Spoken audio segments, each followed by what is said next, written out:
How we doing, folks? Ah, how are we doing? What's up, Zach, Rafi? How's it going, gents? Boar, what's up? What's up? I can't read that without thinking of that commercial. So,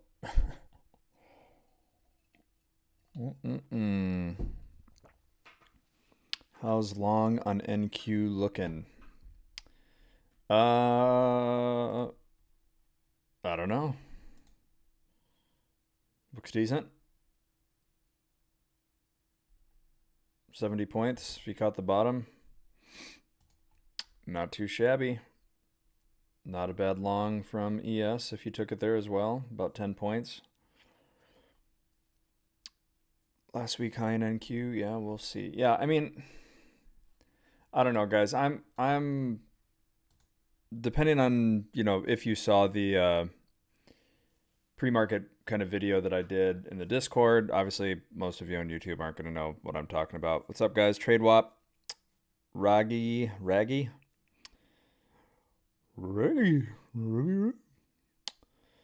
Hey, Squid, what's up? Randy, another pin to 7,800. I mean, I don't know. It's too early to call right now. Let's see. I think the straddle probably came down slightly. Yeah, it's like 12, 13 bucks. We'll update it. Oh my God, guys. Yeah, I mean, we are. Welcome to the afternoon session. Prepare to go nowhere. Is kind of my my thinking here. Obviously, like I said before, if you guys aren't in the Discord and you didn't see the pre-market video this morning from me, I came in honestly thinking, hey, you know what? If we get the breakout, great. But if it fails here, it's probably coming back here. Got this range. Most of what's below us is supportive, but obviously it is thinned out. A lot of speculation for the downside, and the irony is, if we're not down there, we're over it. It's just going to keep us up here. So basically, you don't want to lose this spot. You do not want to lose 77.95. That is like your oh shit for the afternoon kind of a situation. So hopefully, we just kind of go sideways and maybe up a little bit, depending on what your bias is. The market is pretty much pricing in an absolute nothing burger for this afternoon, with the potential to break higher a little easier because of the kind of negative gamma backdrop. But right now we go kind of wherever the straddle is pricing us to go. So if we fail to get over this, you're probably going right back to here. If you fail to get under that, you're probably stuck in this range testing this strike again. If you get over this strike, you're probably going up to there. But like being range bound today in the ugliest conceivable way is honestly the base case from here. I have zero expectations for anything fun this afternoon. Maybe if we break out back up in here, we can do a little something, some volatility. I mean, it's already low. There's really not much room left for VIX to drop, guys. If you look at kind of how things are shaping up on the volatility standpoint, yeah, that's your NASDAQ vol.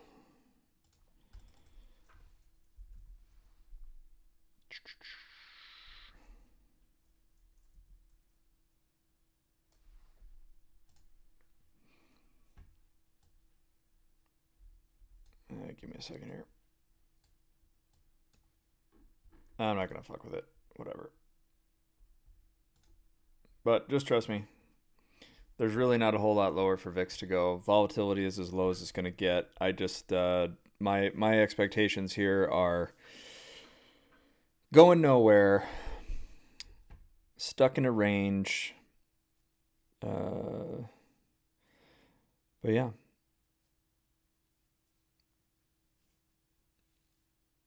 If we go right down, that's going to be completely unsurprising. I took some trades this morning. Nothing crazy. I got like 100 points on MNQ on that initial kind of pop higher. Um, and then that was it, right? Like I've been pretty much on hands. I said it in my pre-market plan that today is just like a blah day. You either make the ramp higher or we're going to mean revert. And even now, the downside doesn't look too attractive to me just on time. Unless somebody comes in and says, like, fuck you, market, and decides they're going to sell a ton, which is possible, right? Then we could have some fireworks on a very cheap straddle. But I, I don't know, guys. I'm looking at today like completely uninterested. Um, I wish I had something more for you, but this expectation, this bifurcation in a tiny range where the market's pricing in a 12-point move, it's not always accurate, right? But like today, the market was pricing in what you see on these purple bars on my screen. This was the expected move on the day, relative to where we opened, which was, I got to get on a smaller time frame. Sorry, guys. Um, you know, let's look at the entirety of the day, I guess. So starting here, the purple bar, we are now flirting with the expected range low on the day. Never really got to the expected move high, right? But that was all they were pricing in for us on the day. So, best case scenario for me was, hey, if we cover this strike, then maybe you can pop higher. And who knows once you get going up there. But if you fail to even test that, you are always likely to come back to where we are. And the fact that we're grinding around here is just, none of this is attractive to me. From a future standpoint, from an option standpoint, it doesn't matter what you're doing. Like, it's just ugly. And that's why I said I was happy to like be low key at the start of the day, protect a very strong week of profits. Yesterday was awesome. And yesterday is probably a lot like what people thought today was going to be, with regards to that initial drive, that big rally early. So here we are doing jack shit on a Friday when most people probably came in super horned up to make a run at explosive new highs, But that's why having this framework, knowing where the positioning is, you also see the other side of the coin, right? What happens if we don't get to a certain spot by a certain time? You have a kind of a rationale in mind and just say, oh, all right, well, if that doesn't happen, then what am I resigned to? What am I looking for next? Is there an attractive trade for me or not? And honestly, yeah, there's nothing here that tells me I want to be a part of it, right? There's just as much reason to see these dips get bought and just suck us back into this middle range and go absolutely nowhere the rest of the afternoon. That's like the base case for me as we do absolutely nothing. Um, and the positioning is kind of bearing that out to me right now. I just have, I don't know, guys. I wish I could tell you, be a horny bull and we're gonna skyrocket out of this range this afternoon, but like I'm not there, and I'm also not there to say like we're gonna sell through the floor. I see potential for where we could go if we did sell, right? There's this little kind of range in here, but unless you're selling aggressively and you're in those areas, you're not going to go anywhere. You have something to counter that move happening just because time is passing. So it's like, ugh, it makes me very thankful that I caught what I did yesterday because it means today I didn't have to do anything. I took a stab, I got 100 points on MNQ, and now I'm done. I would love to take a trade with you guys on stream like we did yesterday. By the way, that trade did end up working out. So if you guys remember that ES trade, I held that thing after the stream, and we ended up getting a decent amount out of that. Didn't get the full move to the upside I was looking for, but took 2 out of 3 off, averaged in again, so made, I think it was like $2,900 off that trade when it was all said and done, so pretty happy about that. But that stream trade worked out. It was funny though, because I think I tried to pop back onto the stream during Lomeli's hour and just say like, hey, I'm still in this, I'm sitting in it, it's looking good, whatever. And then I saw he was in a short, and I was like, fuck, probably shouldn't have said that. But I just wanted to update everybody to know like how those trades work out if I do take them on stream. because I'm only with you guys for an hour. So if you're wondering how that worked out, it worked. And I think a few of you on stream took the long at the same time, and it ended up working out for you. You didn't hold it as long, and that's fine. You didn't get that extra pop on the move, more than likely. But I'm glad everybody won that dabbled with me on that trade. So did a quick long scalp to the long side, took 700 and locked out. Already had a nice week with your first pay. Hey, congrats. Yeah, I think the thing for me, that was me too. Like I took my stab early just in case we made that extra run. I was happy to take that kind of initial dip on NQ. Obviously on ES it just barcoded, but NQ had a little bit more range to it, just based on a points basis. So quick 100 points, entered at 180 on MNQ, got out, and that was it. I wasn't going to try to chase the upside from there. I moved my stop up right away. I'm like, hey, if I get 100 points minimum, great. If it keeps going, even better. But I had very low expectations coming in on the day. If we were going to make the move, I would have wanted to see that right off the rip, guys. Like the move up here, knowing the size of this kind of as a resistance strike on the day, you weren't going anywhere if you couldn't get over that, right? Any rejection here was always going to shove us down. The fact we didn't even get to it in the morning said enough to me, right? All bets are off at that point. I don't think we sell off. I'm happy to just watch this chop around and not participate. Nothing about this tells me we're going to have fun. The blue lines on the screen, current straddle. That's what the market is pricing in for a range for the rest of the day as of right now. So if we know that, there's your ceiling, there's your floor, here's your struggle in the middle. Unless the market and somebody wakes up and shoves us on either side of that, we're in it. So you can either scalp this range and say, I'm going to short from here to here, and if I get some extension, bonus. But all it would take is one strong bid, and you're going from here up here. And I have no real interest in that. So what's up, AXP?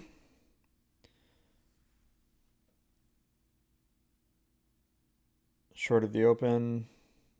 Didn't come up to where I wanted to get in last night, so I took the opening short.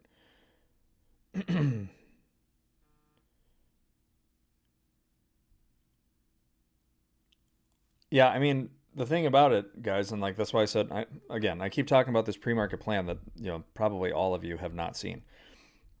Posted a video this morning. I woke up, I watched the overnight price action, right? Let's go look at that. You look at this overnight price action, we literally were stuck in a 10-point range.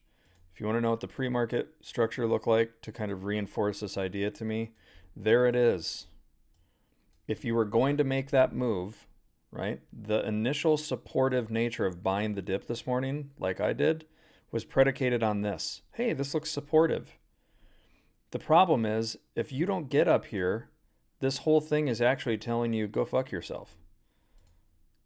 This whole structure today was saying, if you're not up there, you are staying down there. So when I made my plan, I said it. I said, we're either going to make this move, we're going to hold here and go. And if we go, then maybe we get this extension. And maybe if you're really lucky and the market's super bullish, you come up here. But if you're not, a reversion back down into here and getting stuck in this seems more likely. Going way deeper means you would have to get down here. If you're not under something, you're over it. And where are we? If I didn't even show you guys the current positioning after the London close, you would be looking at where we are right now and saying, adds up. So if you were someone who was like, I don't think we're breaking up to new all-time highs, I don't think we're escaping this range, totally valid, right? We didn't break out of that range all night long. So a wick up in there and say, prove it to me, dude, good. I just was sitting here going, I know there's some support below me. I'm happy to take long stabs on the off chance we go test up there. If we don't, I'm not interested because this is the expectation.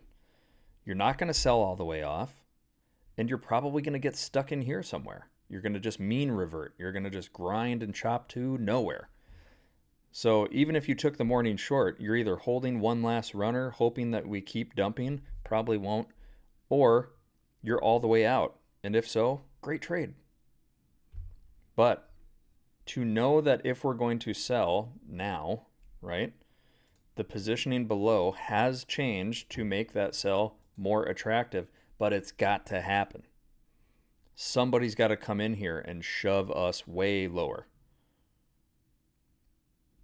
Okay? It's going to have to get under here to make any of this flush us faster, right? Otherwise, you have to think about all of this stuff down here keeping us afloat. If there's not enough actual selling to shove us lower, every minute we stay where we are, we're literally just going to float in this box and then slowly kind of come down to here. So yeah, this is like the least attractive thing that could happen this afternoon. This is like, nobody wants this, right? Nobody's happy. If you're short and you think you're going deeper, you're not happy. If you're long and think we're going to break out, you're not happy. Both sides are getting just disappointed. So it is what it is. Zach said he's got an option trade on for this very purpose. I was tempted to put one on myself, but today, like I said, guys, there are days where you just protect your week and you're happy to not participate, right? Someone had a question about stats I manually input.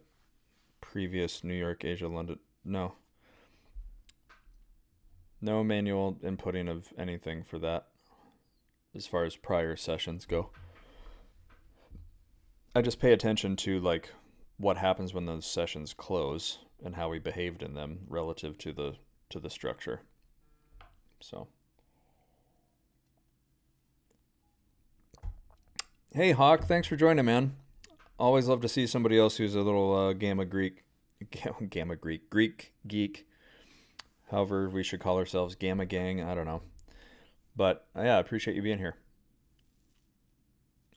AXP, yeah, I know you got some size on you, AXP, so I'm sure you're still holding, but float to 7,800 is less likely. It's not unlikely. It's just that unless you have an impetus to get you up there, right? It's the same idea as what I just said. If you're not under this, it's not influencing you negatively, right? So as long as you're over it, it's helping you stay up. Unless you're over this, it's pointing you back down. So I say it every day, guys, and I should probably put it on the screen somewhere. Let's do this.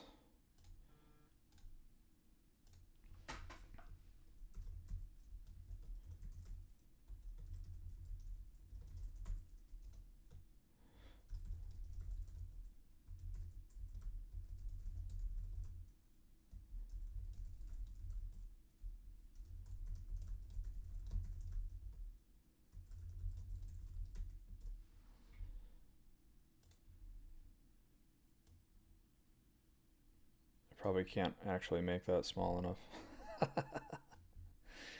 Oh my God. Somebody, please, God, help me. That is hysterical. Is there a way to make this smaller faster? You guys are watching me suck at OBS in real time, so my apologies. Hysterical. All right, we'll just get rid of it then. No text.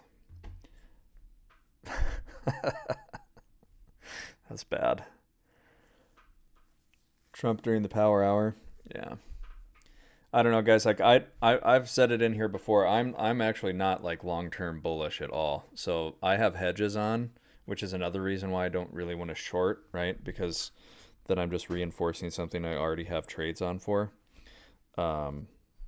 Mid to longer term. So for me, yeah. Again, if I'm shorting right now, I'm not loving it, right? Yeah, I guess that's a good point. Let me write it on the chart. Red bars equal fast acceleration. Green bars. Anybody else speak out loud when they type?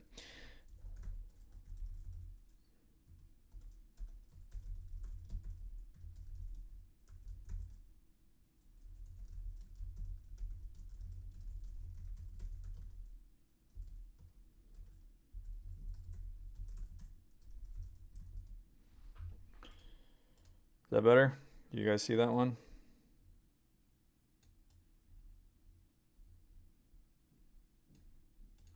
Can we read that?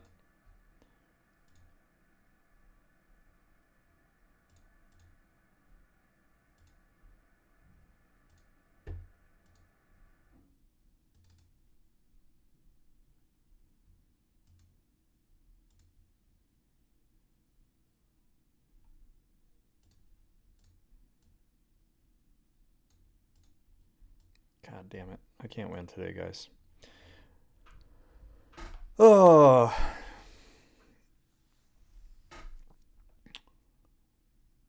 $100-point dump coming.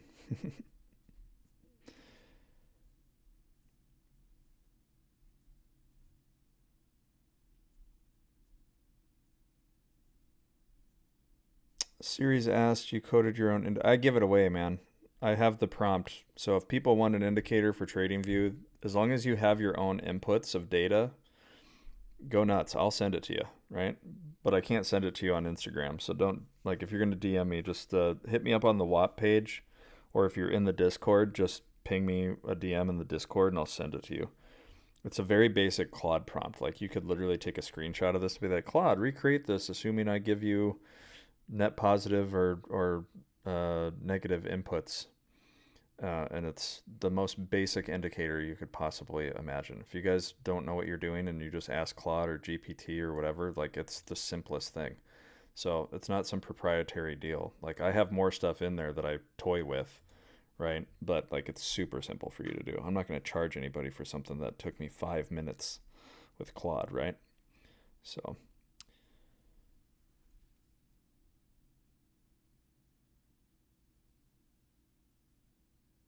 who remembers the kid that said I was going to be his liquidity because it was shorting, he was long? I have no reference for that AXP. I'm guessing that was on one of the other 365 streams today, but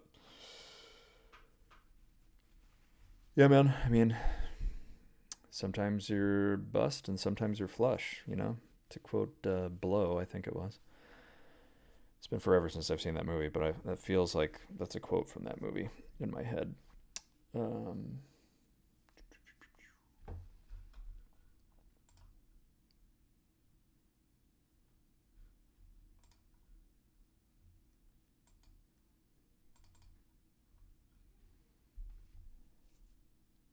All right, guys. We're getting a little support here, kind of as expected. As we move down into this range, dips get bought, things get slow, they get buffered. This is just like I'm telling you, this is like the worst kind of a chart to look at from a positioning standpoint into the end of the day. This is just ugly. It's kind of behaving exactly as you would expect. It's going to be a lot harder to move through this position unless you just really grind and chop through it. I don't know. I'm just completely underwhelmed. Ron G stream last night. Okay. What's your WAP page, or is it the one you sign up for Discord? Okay, so my WAP page, guys, this is where you would sign up if you want to do the group classes and stuff like that, or if you want to do the one-on-one mentoring.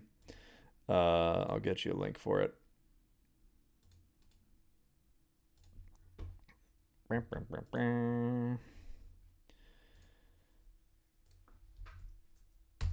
So if you want to sign up for the group classes, if you want me to mentor you and kind of give you the one-on-one service for, incorporating gamma trading into what you're already doing, or if you want to make it your primary system, or you just want to learn more about it in a one-to-one fashion, we do that. Otherwise, we have a group class coming up this coming Wednesday, assuming we get enough people registered for it. And this will be like kind of getting your feet wet, right? Like understanding the why behind the positions I show you on the screen, what it is, why I trade it that way, how you can trade it, blah, blah, blah.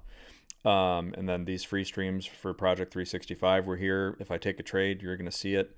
We kind of talk through like the day's action, what my plan was coming in, what I'm looking for into the afternoon.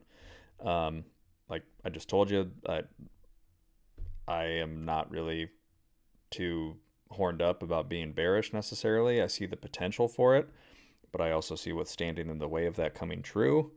and I'm just not really all jazzed up about that. I'm also not super horny bull right now. I am resigned to a choppy, disgusting range into the end of the day.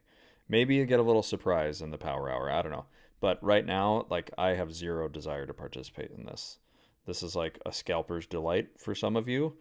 Like, someone could say, well, if you think your market makers are going to support us and buy some futures here as we go lower, why aren't you longing? Longing to where, man? Like, to the top of this range? Maybe.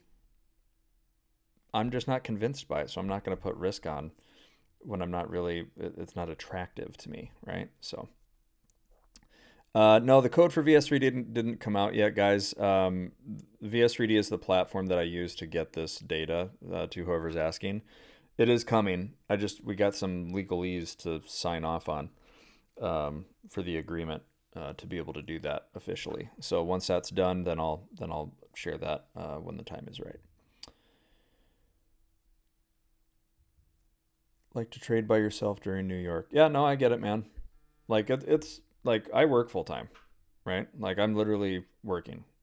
And even when I'm trying to type in the Discord and sit, like it's for whoever actually signals their entries and exits on like options, especially, kudos to you, dude. Like me trying to manage that and then go type it here and also trade futures and whatever.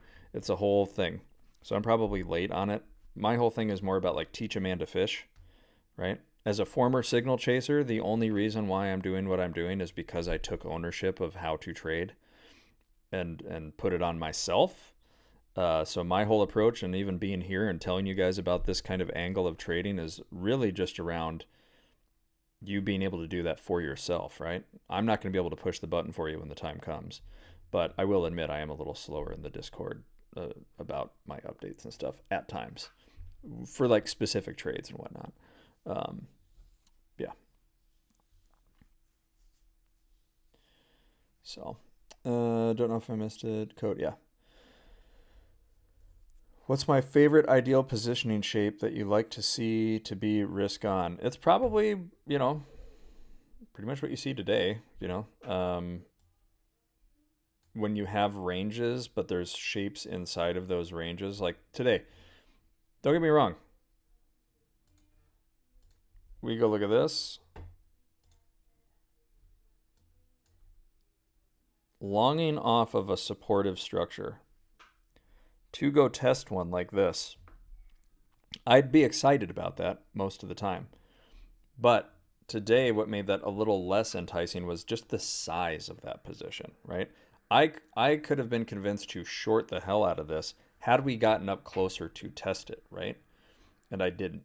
So like it just wasn't as attractive to me because basis of yesterday we got up here, we consolidated all night long. It looked like we were going to give it a go. We had support under us. That's why I said I was happy to take that NQ long early. See you, Scott. Thanks for joining, buddy. I would take this trade again. I take it every day. This was clear as day. All the support you could want below you, right? And look at, even though we fell from here to here, where have we gone since we've been in this range? Nowhere. In a hurry. We have gone absolutely nowhere since we broke into this range, given the amount of time we've spent in it. 3 hours and 40 minutes of probing into this range, right?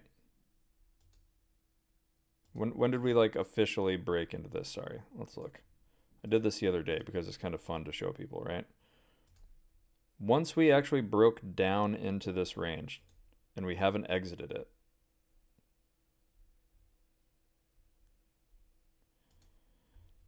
(2 hours and 35 minutes technically, and we haven't escaped it, but we haven't dropped out the bottom of it either. You tend to go slower in these ranges where there's green bars. When you're in the red bar regions, you cover more points in less time, right? So just like yesterday, I did the same thing. Why did we move through here so quickly, but when we got to a certain spot, we slowed down? We blasted through this range, but once we got up here, we went much slower. When you get into these areas where there is green, right, You go slower. Green bars equal slow, absorb. So why do you think once we broke down into it, we quit moving quickly? It's behaving as expected. Had we broken up through here, I bet, guys, it would have been a freaking moonshot if we would have covered this strike, because it's helping whatever the momentum is. We just didn't have the momentum to get there. So again, same thing now. I'm looking at this intraday positioning. This is like the least attractive thing, because every time you think you're going to accelerate somewhere, you've got something slowing you down, right? You've got something standing in your way. So this is all out of reach. If I was somebody who is like an option seller, I'd be making money on premium capture all day today. Imagine if you're the person down here saying, I'm selling puts. Every time there's a dip, you sell some puts, and every time it rips back up, you close them out. You're just capturing premium. Same thing, selling calls today. Somebody's probably making bank on that. All these hopeful people. Oh, this is the bounce. This is the one. And then you go nowhere. It's just, it is what it is. Oh, man. Been trading ES the last 2 weeks. No more NQ. No more NQ. My life is so peaceful now. Oh, I figured you were big on NQ. I figured you were in NQ right now. But if not, hey, welcome to Team ES. Welcome to Team Structure of the Market. But trade the structure on ES, but execute on NQ, and you'll make more money. It's just kind of fact. Oh, here we go. We gonna get some movement maybe? I bet we don't actually go anywhere fun. Let's see what we get. Gotta love big work emails out of nowhere. Let's see. Are we going to actually get some consistent selling? Are they going to open the door to this range below here? Or does it just send us back up into here? Stay tuned in the next episode of Watching Paint Dry. Yes, one Claris. These are the 0-date positions. I love ES, but today, especially pre-market, just absolutely sucked. Yeah, I mean, I think Ron G was trading the overnight in a long on ES, and it literally went nowhere for the entire. I mean, look at that. You're stuck in a 10-point range all night long. No fun for anybody.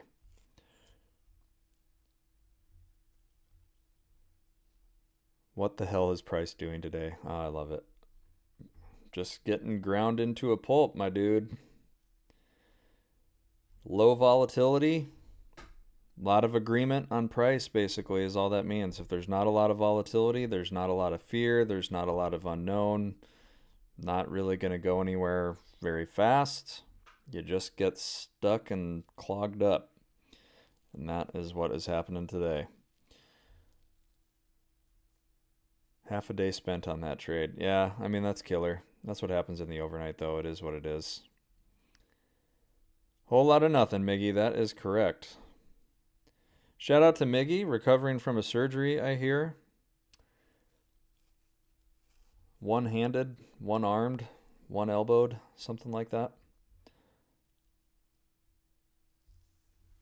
But, yeah, this is just underwhelming.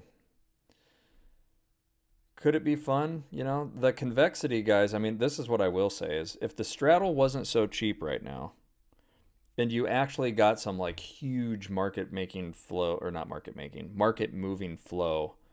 some big bad news or something, right? And you somehow shoved down another 30, 40 points out of nowhere, then things get really interesting, right? On the back of this. Then things get fun, potentially. But not really. It's hard for me to see that outcome currently. But where it would come from is because the market isn't pricing for it, right? It's not impacting us right now. That position down there, that big red bar where you're like, man, if we sold through that, holy shit, look at how far we'd go. We're not there. So that position right now, the amount of futures being traded for that position are like nothing, right? That's what you have to remember. If the straddle is telling you the market's only pricing in a 10-point move, the only thing that's impacting how many futures are being traded is what's in between these bars right now. The closer we get to one, the more futures are bought and sold. The further we move away from one, the less futures are bought and sold. Capiche? Do we get it? So we are basically trading inside these blue lines. That's all that matters right now. So right now, until we're on the other side of this big support, we're not going anywhere. Okay? Until somebody shows up and shoves us through it, we're going nowhere. Where? Nowhere. Okay? That's why I said I am not interested in any of this, because the second I get excited, like, oh, what if we sell through the floor? We don't. And then I'm going, meh, why did I put risk on for that? It's a lower probability trade to me right now. So I'm just kind of yuck. Weekly open in 1 day, nice move. Yeah. So I think on another day, we'd probably be selling more aggressively. But because we came in and we're in this low volatility environment right now, there's just not a lot to like dump us lower. But again, I will say, I'll admit, the thing about this is there is the potential, but there needs to be some kind of an impetus to do it. Somebody in the market has to sell strongly enough to get us there. And I'm just like, I'm not willing to bet on that right now. Lambo, there's an option on the WAP for the group class. I think it's called weekday something or other.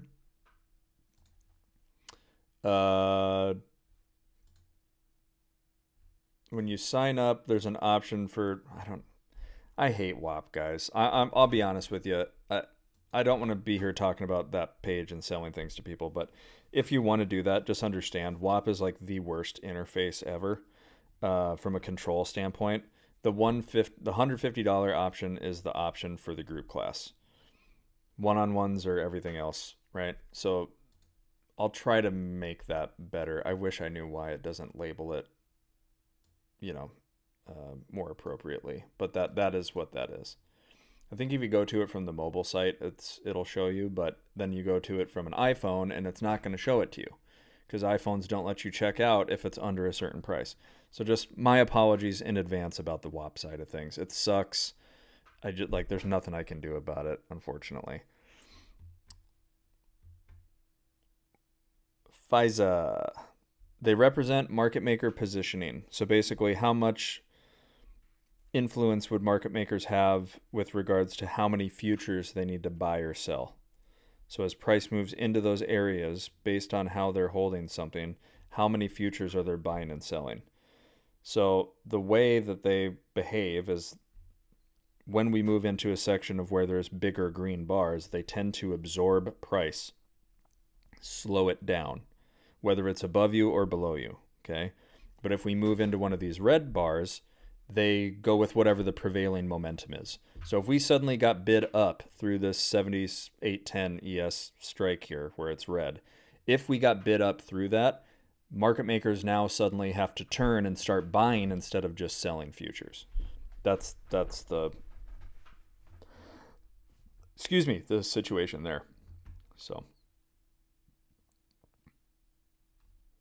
been toying with this indicator here. I know I've kind of hyped it before. It's kind of like a look back function. There's all sorts of different ways to measure realized volatility versus what's been implied, right? And you can see the signal here can be a little misleading, right? But basically, these different methodologies and models can tell different stories on time frames and all that. But it's kind of fun, right? We've just been coiling here, so it said coiled, stalked the breakout, So you could be watching that saying stock for the break low, right? So if you're AXP, you're seeing that going, ooh, we're all coiled up. This could break down. Or you could take the other side of it and say, we're going nowhere. We're going to break up and out of this because volatility isn't realizing. So I'm playing with that as something to help people who misunderstand what realized volatility is. So we'll see how that goes. Awesome, Lambo. Yeah, you're not the first. There's plenty of you out there. So if you want to do the group class, that's kind of like your get your feet wet bit of business. What's Gamma? What's Charm? What's Vanna? Why do I care? And then that informs like how these positions and looking at them can kind of give you that path on the day, that framework of understanding what's more or less likely to happen as price moves into these areas. And then one-on-ones are more for like an actual mentor. Like you want me to guide you in that process, or here's how I would implement it given your current strategy and all that fun stuff. But otherwise, just watch here for free. We talk about this every day. And I would mention, guys, if you guys are here, like, and you're new here, not every day is this boring. Like today is an exceptionally boring hour for me because I just like, this is my expectation. We are stuck in this range until somebody shoves us one direction or the other. And I just don't see it happening. I feel like we're going to be in this box, either 78.10, maybe we get lucky up towards 20, 15. But like to me, I feel like we're just stuck here grinding sideways to slightly down. If we do get a sell, it's going to have to be a strong one because it's taking too long. If we really want to go lower, we need to go lower. Like it needs to start happening because the longer we're over it, the idea here, if you're not over a big strike, you're under it. Where do you balance out and vice versa? If you're not under this big strike, it's technically futures that are just going to keep getting bought all afternoon. We're on the wrong side of them. If we want those to start selling us down, we have to be in it. We have to be in the shit, so to speak. We're not. So until we get there, it's actually working against you. That's the irony, guys. That's what's so funny about that big position. If you look at the pre-market, I think I actually mentioned it yesterday. There was all these people who like lumped in saying, oh, we're going to go up here, so I'm going to buy all this.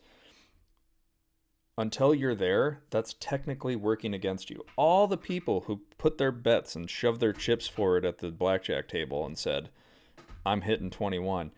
If you don't, you're going to lose all your money. All those people who did that yesterday actually reinforced their fate being, we're not going there. And it's happening today. Anybody who lumped in up there today is getting wrecked because the nature of that spot being there actually meant that more futures were sold than purchased. And the longer we just stay here and grind and chop around, the more that's getting reinforced. So if you want to talk about why are we stuck in a range, it is right in front of your face. And that's why I'm just like, I don't want to put a trade on. I don't want to take a counter trend long. I don't want to take a short in the hole. Another day we'll have cleaner action, but today this is not it. Not from a futures standpoint, specifically. If we wanted to talk options, that's a different day, a different stream. That's like stuff for the mentoring. But we're primarily here to trade futures, talk about futures. So I want to keep it on topic in that regard, right? And from a future standpoint, there is not an attractive trade on right now. Let me see. Sorry if it's a dumb question. Sorry, I need to catch up in the chat here. I wasn't trying to ignore you guys at all, so my bad. If you want to know the why that, so I will preface this as well. And I mentioned it yesterday. I got a lot of feedback from the streams, and I want to make sure that I incorporate that and keep my eye on the prize here. So it's really easy to get into the particulars and the weeds, and then I spend 20. You guys know me. If you guys have been here before, I've gone on rants and I've talked about this stuff at length. I'm happy to give you some answers, but like a lot of that stuff is like why the one-on-ones exist or why those group classes exist. Because if you're new here and you've never seen this before, and I go in on the weeds on something and you have no idea what this even is that you're looking at, it's kind of a waste of your time, right? And I want to be respectful of that, but I also want to be respectful of you guys that have been in here and have been tuning in. But a lot of those more particular questions are why those other options exist to get into the weeds on that stuff. But Homage, do you have to sign up again if we already did one group class? Yeah, each class is like its own thing. So that I would just say that. Might we get a bid back up towards 7,800 SPX? 7820 ES? Or do we get rejected and stymied again? Only to go nowhere. See what I mean? This is what I mean. This is the expectation for being in this range.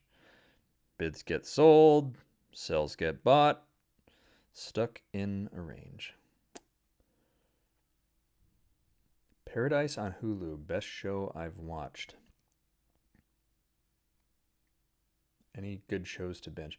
Dark on Netflix with no subtitles, with subtitles, no dubbing. Dark on Netflix. The most slept on show to ever hit a streaming service. I'm all in on Dark. That first season blows Stranger Things out of the water. Don't tell Jake I said that. It's true. Dark is the most underrated original show on Netflix, and I fucking hate Netflix. Netflix, most shows look like absolute garbage. Cinematography on Dark, top notch. Story, top notch. Acting, top notch. If you guys can stomach a little German and read some subtitles, next level. Don't ever watch anything that's dubbed. It ruins the experience. I don't care what it is.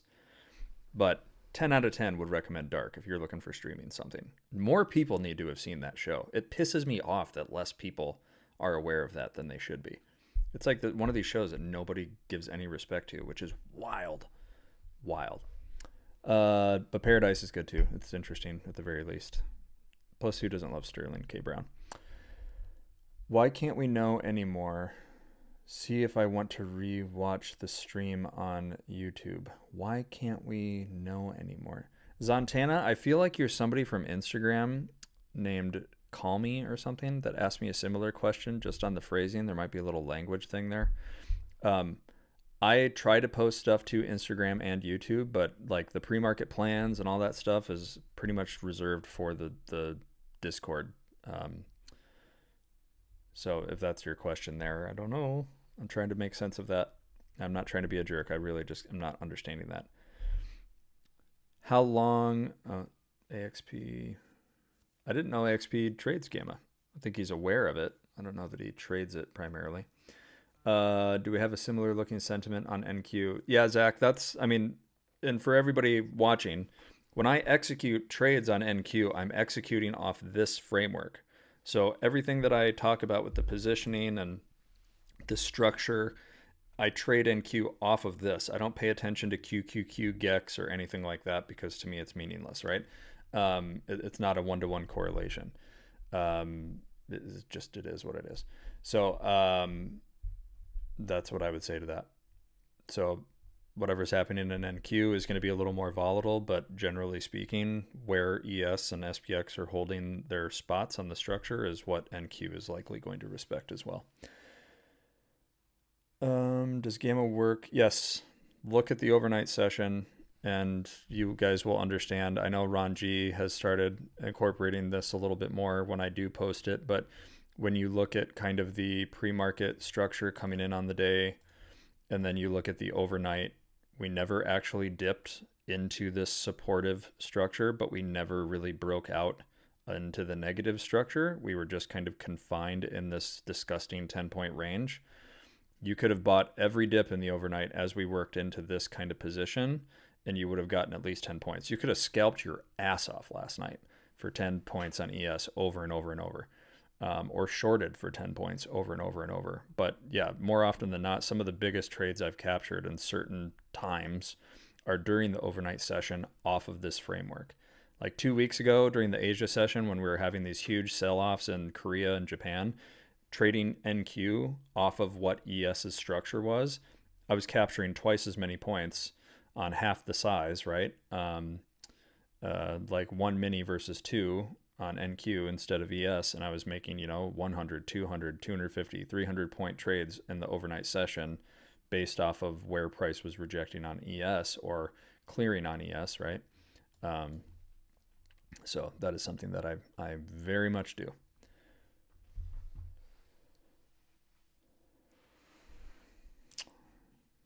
Dark is underrated. Yes. Yes, Vish. Vish, I feel like we're kindred spirits here. That's so true. Dark is unbelievably good. And dubbing is a crime unless you're watching like, My Neighbor Totoro or something. I don't know. Silo season 3 is such ass. Common is like the worst actor on the face of the planet. He should have stuck to rapping. The guy is a fucking vacuum. He shows up on that screen and whatever is happening, it ruins it. And like, I'm not a hater of most things. I appreciate effort, but like, get him out. Who signed him up? He is awful. Awful. Like, he's a face with zero personality, and yeah, he's just a black hole of vibe. So every time he's on the screen in Silo, it's just like a please make him go away. But yeah.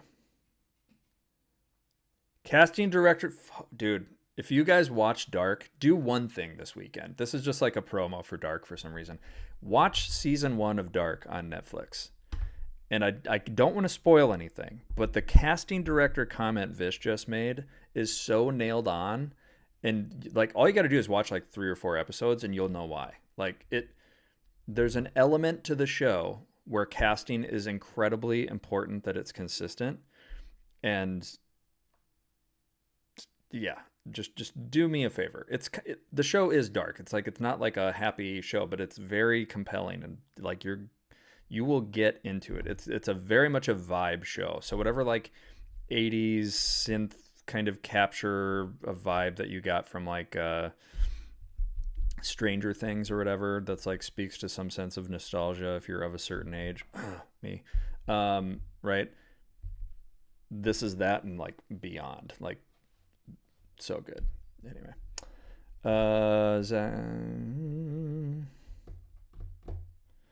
AXP trades options, so understands the hedging works on the chain, especially gets question. Fair enough. Yes, Miggy, you're doing nothing anyway. You're recovering from surgery. You need something to do with your time, so why not binge 3 seasons of a German sci-fi show? Yeah, the music is unreal on that show as well.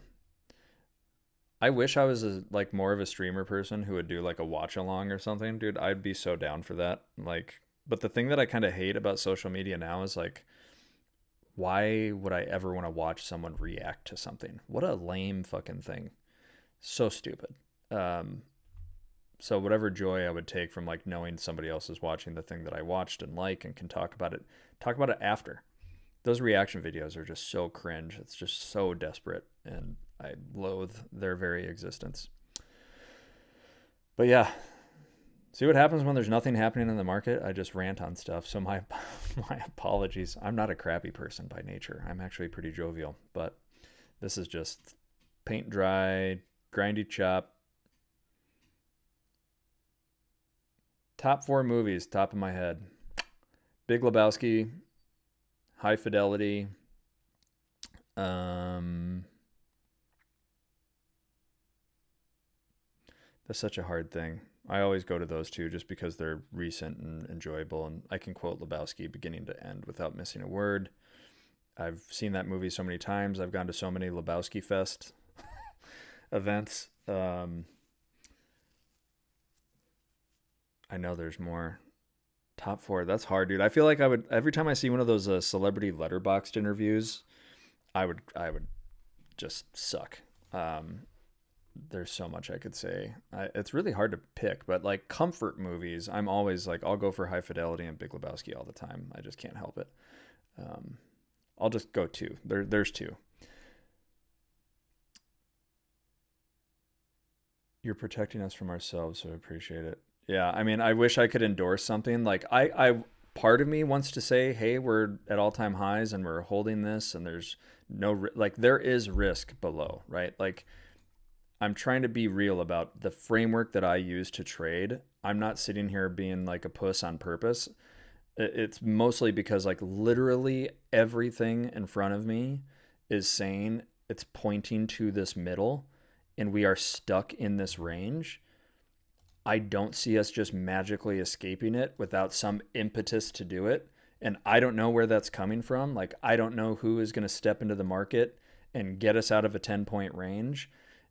The market's going to have to do it. And I'm not willing to place a bet either direction when both directions are pointing me back to this middle. If I went and I looked at my data provider and I looked at the VS3D platform right now, nothing here says directional sell unless you got shoved way under this strike. Do I think we're going to sell 40 points in a matter of minutes to make that happen and get excited about a sell that way? No. Am I excited about getting sold down into this range when all it wants to do is to compel me right back to where I'm at? No. Do I think I'm going to get a bid up beyond 78.15? No. Right? Because everything above 78.15 is also pointing me right back down to where we are.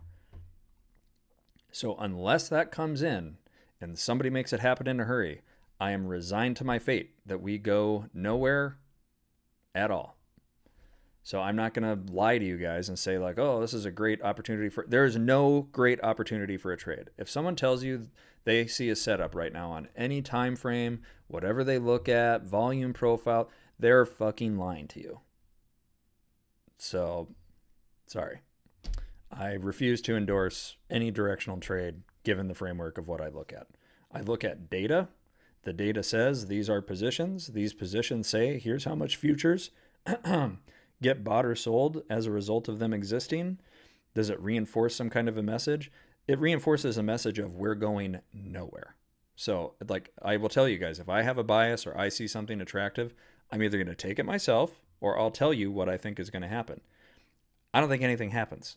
So that's my rant on this. Like, if you guys tune in on other days, there's way cleaner setups. This is not one of those days, period. So whoever shouted out Widow's Bay, unbelievable show, by the way. Apple TV is actually the most underrated streaming service from an original content perspective. Widow's Bay is unbelievably good. Top to bottom, that show was unreal. Matthew Rhys is great. Side note, The Americans. You want to talk about a bingeable show that also was underrated, critically loved, but audiences did not necessarily appreciate it? The Americans on FX is truly a generationally great show. Performance, story, everything. 10 out of 10. More people need to have watched that show. You don't even have to like Kerry Russell or Matthew Rhys. You can't talk shit about that show. That show is unbelievably good. Perhaps we do get some volatility. I'm guessing not. This is why I hate even having Bookmap up. I know for you guys that didn't like it when I had it on my screen while I was streaming, it literally looks like something's happening when nothing is happening. It's so hysterical to me that like you can have it pulled up and you're looking at like a 20-point range and you see like a big red ball show up, but price literally went 1.5 points. Nothing's happening.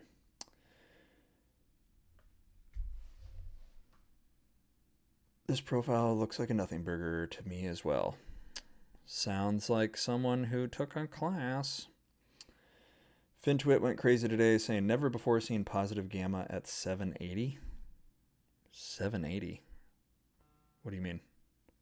On ES? What's your take? No. Never before seen positive gamma. Dude. Oh, man. People are funny.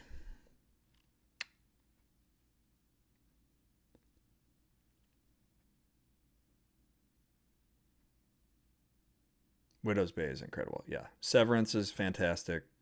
Silo started strong. Unfortunately, hit the sophomore curse. Also just really poor adaptation at points. But Yeah, I mean, the way this is moving though, guys, the downside is more attractive because of the convexity.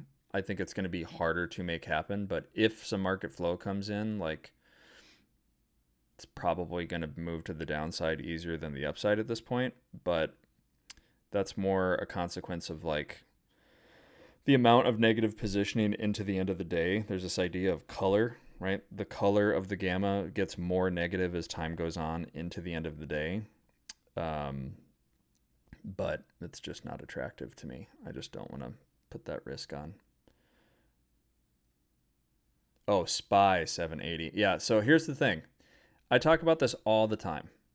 The difference between what I have on the screen and this data versus somebody using unusual whales, or maybe that's unfair to them if they're paying for it, but quant data or some of these other services that are like naive gex, and anybody sharing a chart about how much gamma is on a SPY contract is filling you full of shit. It's making a very naive assumption that everybody from here to here is doing one thing and everybody from here to here is doing one thing. It is called naive gamma for a reason, because you are making these assumptions about what those positions mean. Because of that, right, you don't get this granularity of knowing, hey, there's a lot of activity there, but here's how much of it reinforces this behavior versus this one. So you're making this naive assumption that just because there's a lot of something there, it must be this. So whenever anyone is trading off of SPY gex, run. If anyone is trading NQ off QQQ gex, run. It's completely at odds with the basis of what you're trading and understanding the why behind it. It's incredibly naive. You can use it, but not to the degree of granularity that people are selling you on it, right? Big no.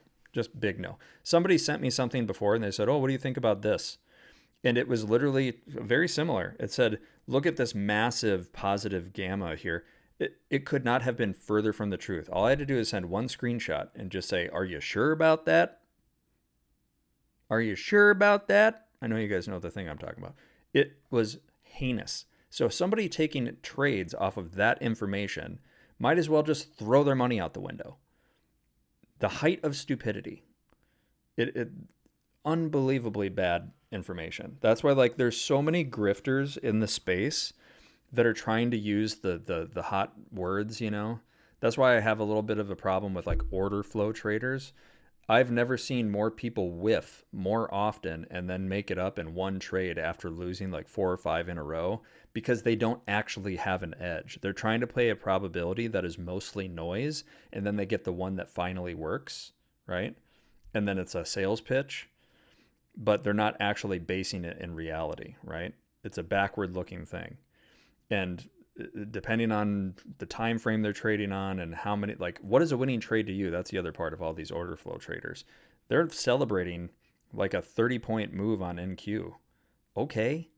And like when 100 points was a cleaner trade, like this morning, 100 points on MNQ off of a 10-point move on ES, basically. I want that trade on tighter risk than trying to leverage for a 30-point move on NQ. Like, there's just a higher degree of variance there and more susceptibility to losses. So it's no surprise to me that these order flow traders that show their wins are literally like, their net profit is like negative $2,800, and then they get one trade where they lump too big because they're trying to catch 30, when if they just would have been patient, they could have caught 150 points on even smaller risk and not been losing at all. It's just really bizarre. But I see a lot of them are shilling the whole naive gex thing, and I loathe the approach. So not a big fan of that one. Oh, okay. Sorry. Another rant to end the day. Man. Yeah, Succession is one of my all-time favorite shows, actually. One of the most eminently quotable shows ever made. Tom Wamsgand's quotes are rampant in my life. About to knife down, quick 50 tick drop. It's possible. It is way more accurate. There's not even a comparison. There's a huge difference in those services. There's also a huge difference in price. So I don't want to tell you guys like it's not useful. It can be useful if you have the right perspective of those services, okay? So I started trading with services like that. I used to use quant data 2.5 years ago when I first dabbled in this, but I cannot endorse it once you've seen something better. And that's also why we're partnering with VS3D, because like if you have somebody that can stand behind the product in a way and it, proves its worth, um, then you get what you get. You get what you pay for. That's my honest opinion. But that's why I endorse VS3D. Love the platform, love the product, love the people, and I endorse them fully. So, yeah. Anyway, yeah, guys. Sorry, I ranted a lot today. There's just really not a lot happening. So maybe AXP gets his big dumperooski on ES. I personally am not seeing it. Unless some huge market flow comes in. Otherwise, it looks to me like a whole lot of nothing. Oh, hold on. Lomeli must be traveling. He just sent me a text that he's getting set up in the lounge. So he's probably posted up in the airport. So stay tuned for that. So we're going to kill a few more minutes here. If you guys have a couple questions, I'm happy to answer them. Yeah, I actually have a bigger thing I got to do in my real job. I fat fingered some code that is sending an incorrect email template to somebody. So, that's what my afternoon looks like. But I will say this, guys. If any of you are here and you like want a no bullshit approach to using Gex, even if you don't have the ability to pay $300 a month for a VS3D, for example, or whatever it is after we get our discount included there, I get it. But if you still want to use or get your feet wet with it, then like sign up for the group class. We'll get you started, and go that route. Like, and if you just want to pay attention and follow along, then sign up for the Discord and use code STREAM and follow my morning plans or something. Get your feet wet that way. Like, but let me do this. Jeff, DM me, would you? Just DM me on the Discord or something, and we'll answer that one. I don't want to get into too many particulars about platforms and stuff here. That's not what it's for. But yeah, guys, again, obviously, if you're somebody trading price action, you're looking at the intraday trend here. Obviously, we got a lower high, but we're kind of flattening out. So if you think this gets continuation to the downside, I can see this going lower potentially, but you're fighting a battle of time more than anything else. That is my 100% honest opinion about where we sit.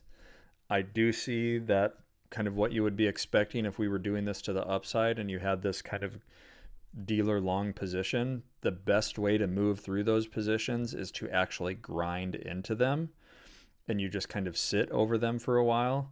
And as that position degrades and maybe some of the people holding that position close them out, it gets easier to move through, and then you get your door to get this kind of a move and get pinned down. That is 100% possible into the afternoon. I'm not trying to discount that potential, right? It is very much there. But when I say you're fighting time, the idea is right in that box.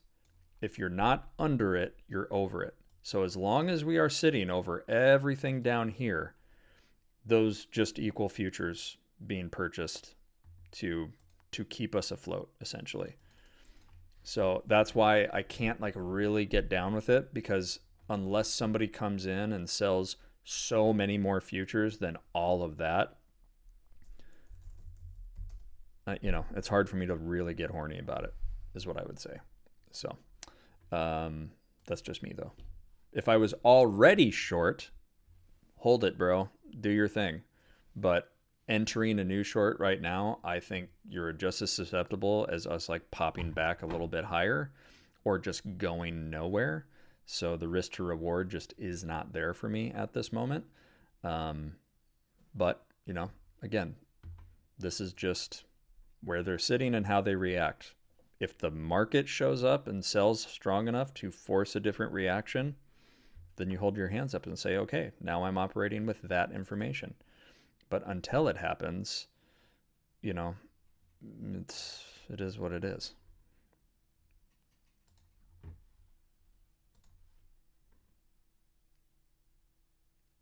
I'll be happy to have you, AXP. Yeah, I know it's new. I know it's hard. I know order flow and gamma is something you hear a lot about, but maybe seems too foreign. And I want to try to simplify it. So that's why this whole like red means fast, green means slow kind of idea, right? That's where that comes from. And really just equating it down to like, are they buying futures or are they selling futures? Does that hurt me or does it help me, right? Directionally speaking. Is it a higher probability outcome or not?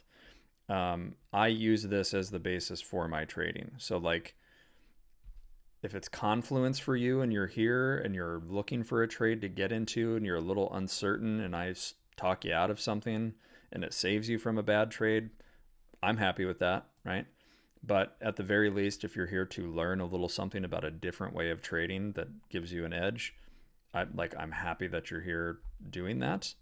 But yeah, if you got questions, ask them. But if you want to learn more off stream, that is what the group class is for, right? Like learning more in a hands-on way about what this stuff actually is. We can only cover so much in 1 hour on stream, right? So we'll see. And to AXP's point, like I get it, right? Like when you're trading by yourself and you're locked in, you don't hear any outside noise. There's something to be said for that. But yeah, for me, I have what I do and I don't really factor in anything else. I know a lot of gamma traders or order flow traders also use something like volume profile or bookmap. For me, I just mentioned it. Bookmap to me has provided like zero value, right? Like I don't get any extra edge out of that. Scene absorption or exhaustion, these things, to be 100% honest with you, from an order flow perspective, a lot of it's noise, so I just don't pay attention to it. I've done unbelievable amount of hours of back testing with hard data from Data Bento, and if it's not tick level trading, then it's not even worth paying attention to, in my personal opinion. So yeah. Anyway, but for AXP at least, I hope it dumps for you. If it dumps and I miss a move because it dumps all the way through 77.65, I'll be incredibly salty to not catch that move. But I'm also happy to not be participating on the back of catching all of these moves the last few days. So that's it for me, guys. Once again, last plug. If you want to follow me on Instagram, follow me there. If you want to follow my personal YouTube for end of day recaps, follow that. If you want to join the Discord, see the pre-market plans, engage with me there, join us. If you want to take the group class or talk about one-on-one mentoring to learn Gamma, sign up at the WAP page listed earlier. And if not, stay tuned for Christian. And we will see you guys Sunday night in the Discord or next week on stream. Have a great weekend. Make sure to touch some grass and get refreshed. And we will see you then. All right. Thank you guys so much. Have a good day.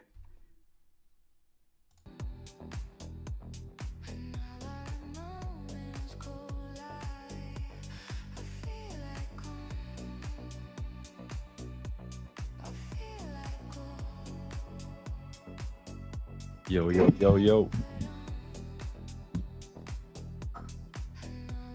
Testing. All right, cool. We're set. We are set. Let's see. Gonna pop up chat here. All right, we're good. Let me see. 1 second, chat. 1 second. Brother, what I had to go through to get this spot here is crazy. I went to 3 different lounges. 3 different fucking lounges, and I broke a sweat, not gonna lie. Broke a sweat, and I went to the Chase Sapphire Lounge. It was fucking packed. I went to a different lounge, and then I came to this one, which was it was a lounge that I should have came to from the beginning, but yeah, it is what it is. Going to Chicago. I was able to find a spot. ASMR Ellie in the house. My guy Vish. How's everyone doing? Um, Discord plus your streams have been super helpful. Mitch, oh, that's for Mitch, my guy. Shout out Mitch. Shout out Mitch for holding it up for a couple more minutes. Yeah, I'm going to Chicago and then staying for a couple of days, and I'll be in Seattle and then New York. Lambo, my guy, what's up, brother? What's up? What's up? What's up? Man, let's see how. First and foremost, we are pulling back. I'm liking if we close on the weekly, if we can close underneath last week's bar, I can see us coming into the 553 level coming into next week. 553 and perhaps even this level, right? So let's see, how are my I had entered QQQ puts yesterday. Try again, which are currently, they're up, nothing crazy, but they are up here. Let me see. Probably should have connected to Wi-Fi. Yeah, they are up, nothing crazy. So I'll look to hold them through the weekend and see how they do.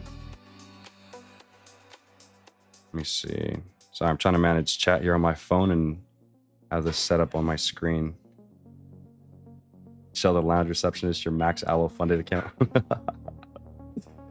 Brother, it feels super uncomfortable streaming when there's people behind me. Managed doing America tour. Yeah, I'll be doing this, and then I'll be home for a couple of days, and then I'll go to have my one way to Costa Rica. So that should be fun.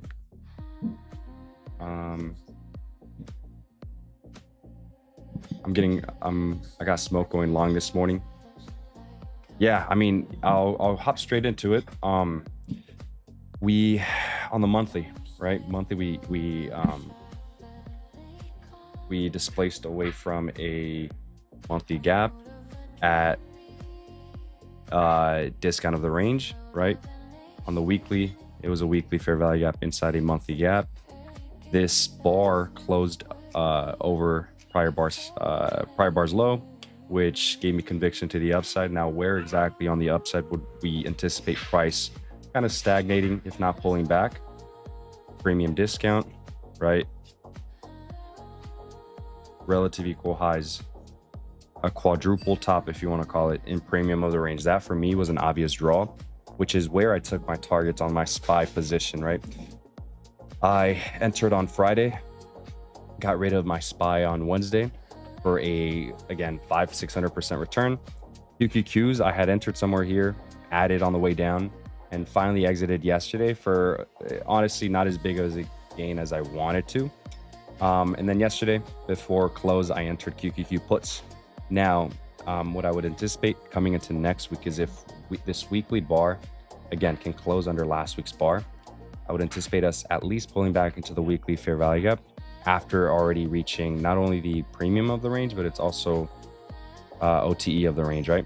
0.62 to 0.79 of the range, right? So what I'm looking for coming into next week is something like this. And if that happens, I have the I believe they were 425 puts expiring next Friday. So if that does happen, my targets would be 715. I'd be deep in the money. Would look to add if this 4-hour gap can invert, which currently so far we're holding. But again, I am leaning more towards the downside in the coming days, coming weeks. ES, on the other hand, ES is at all-time highs, but we've been kind of struggling to break this swing high here, which again, on ES, the same, essentially same levels, right? The swing low, weekly fair value gap, which is also swing low. And if we take out that swing low with speed, I can see this low getting taken as well. So let's go back to NQ. So yeah, coming into today's session, I am leaning towards the downside. We'll see how the 4-hour candle closes. Again, ideally for me to be highly convicted on downside in the coming weeks, I would want to see us hold underneath that purple line here. This purple line is last week's high.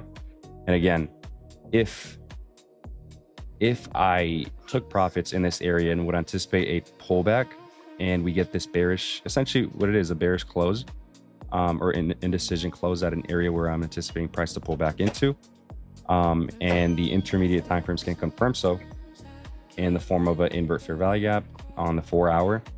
I can see these getting ran, right?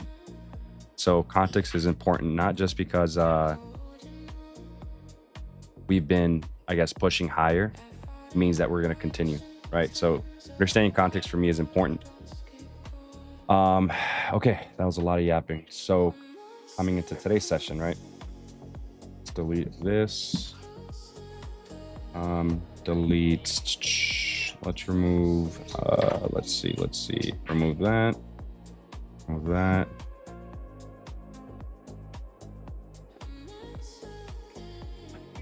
Remove this. Okay, on the hourly, what do we have up above us? We have an hourly gap entry. Let's see, premium discount. Premium discount. We have 2 gap entries, one here and one up above us. Let's see, 15 minute swing high, also 15-minute gap here.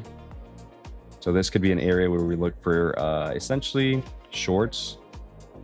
We are in a 4-hour gap, which in a 4-hour gap, we can look for a retracement back up into the range. That would be something else I'd be looking for. Let's see. Are we in the equilibrium of yesterday's range? Literally to the tick. We're at equilibrium of yesterday's range. Hourly gap. So we tested that. Let's see. 15-minute. Is there divergence here, chat? Let's see. Let me sync these timeframes here. Not symbols, intervals. Let's go on ES here. Okay, oh yeah, clear divergence here. Let me clear up ES here, chat. 1 second.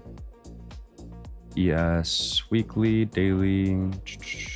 We are at a 4-hour gap entry.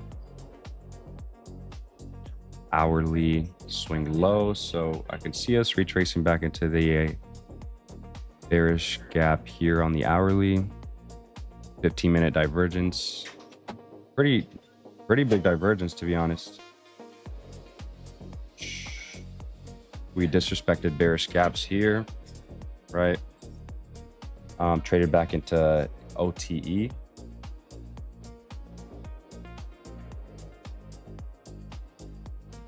OT of the range, which is nice after getting divergence. Hourly, 4-hour, 15-minute. 15-minute. How's a 5-minute looking, chat?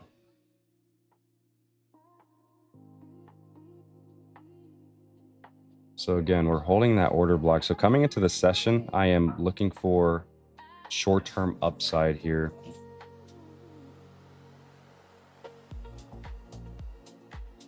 There we have divergence. Although I am bearish coming into next week, right? Short term, I would want to see a rebalance. So today's looking like a rebalance type of session, essentially. Let me see. Rebalance into here. We'll see if we can get that here. 15-minute. How's a 15-minute looking? 5-minute. So yeah, we took out swing low of discount, which would be this swing low. And we tapped into that order block that we keep respecting on the 5-minute, and we keep getting divergence off of. How's a 1-minute looking here now?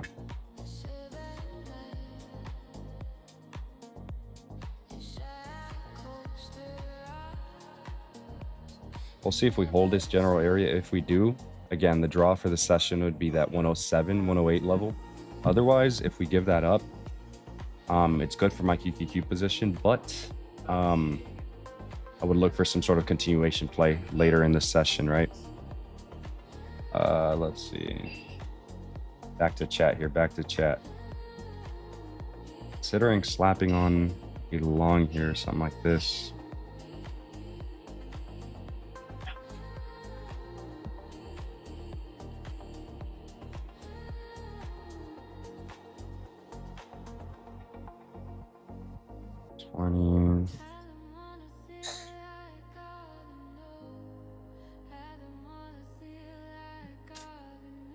Disconnected them. Let's see. 20.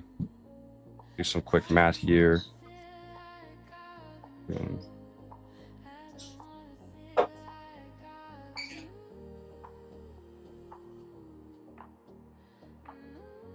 Okay.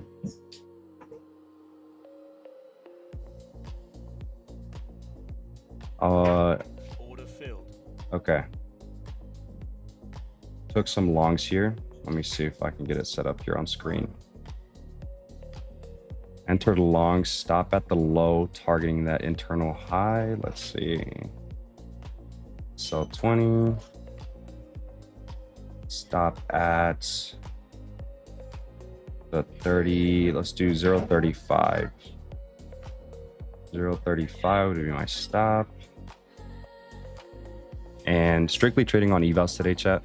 Only evals, given I am trading at the airport. And I just opened screens here literally when I hopped on stream. So only on evals today. Let me see. Let me get these evals set up on screen here, chat. 1 second. Running P&L.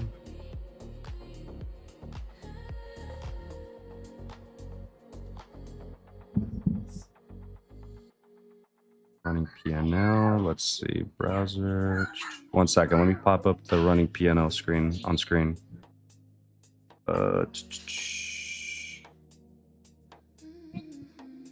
Capture browser. Screen capture. Okay, screen capture. Window. 1 second, chat. Bear with me.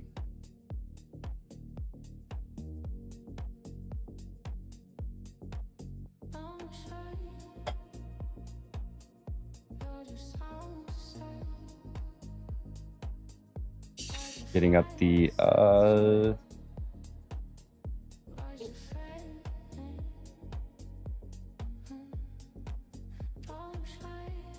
display. Fuck. Window capture. Sorry, chat. I'm trying to get the cancel. Give me 1 second. I want to have the P&L up on screen. Screen capture. E/L. I'm gonna get caught up with chat here in a second. Bear with me. Bear with me.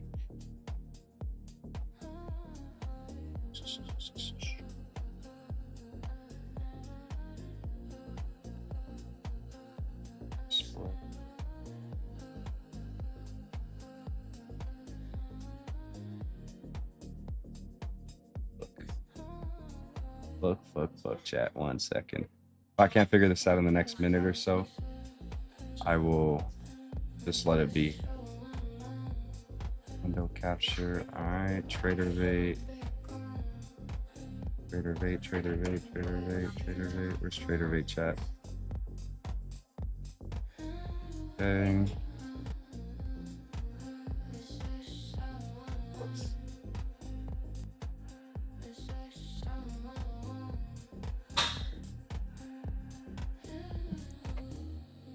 One second, chat.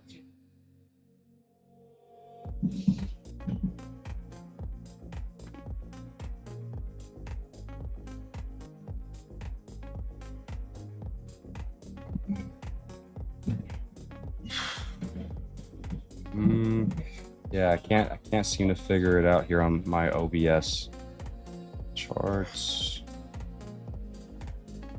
Running. All right, give me one more try, chat. One more try. E and L screen. Okay.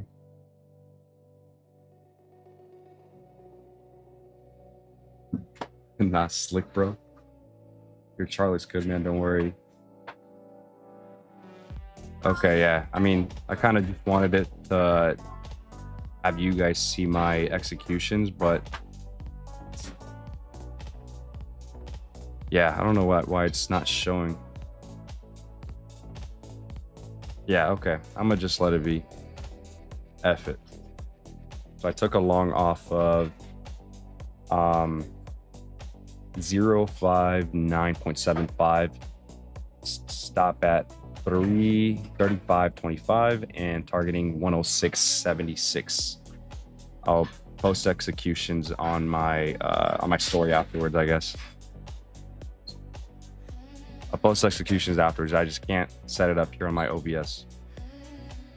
So took a long off the discount of the range divergence for a 2.2R trade.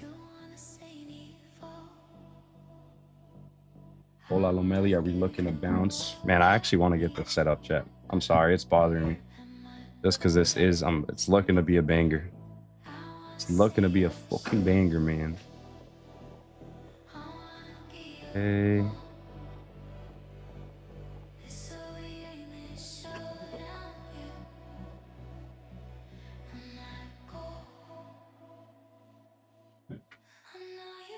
Okay, now. Sure.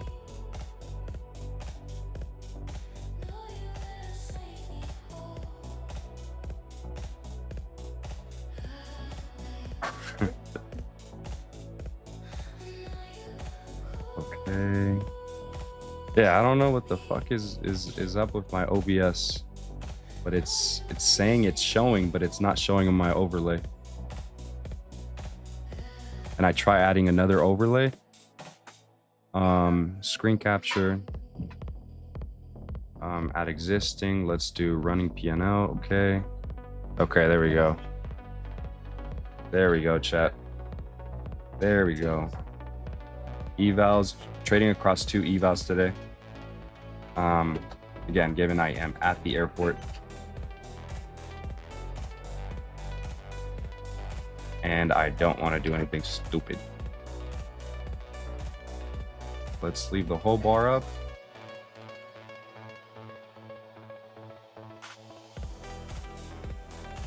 Yeah, fuck it. We'll leave the whole bar up. Leave the whole bar up. Fuck it. Okay, there we go. That makes me feel a little bit better.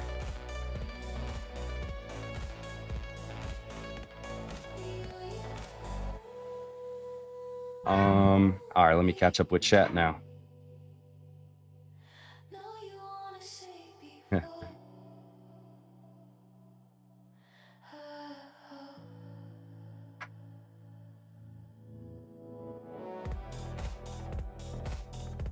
Lomeli market maker confirmed. What are you talking about, brother?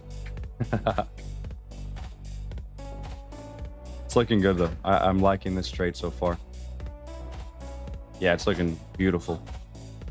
Beautiful. Kind of wish I would have taken it on my personal 15-minute. That's a really bullish 15-minute bar on NQ. And I mean, if you did enter where I entered, I think break even isn't a bad idea. Lomeli bang bang, my guy.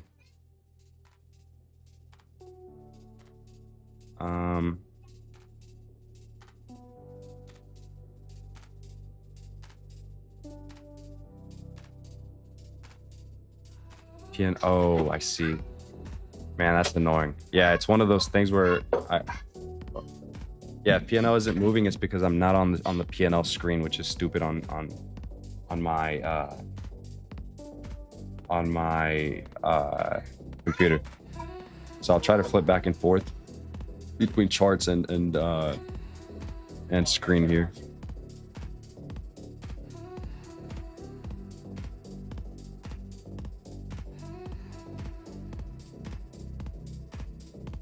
Let's see.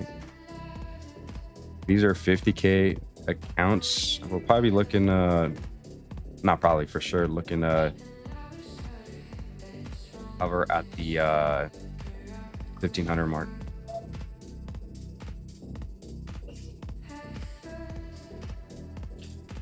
Let's see.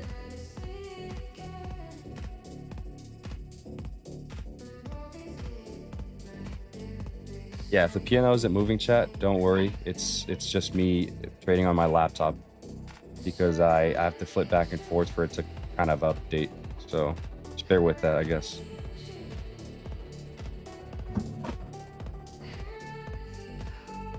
Banger longs, though. Banger fucking longs.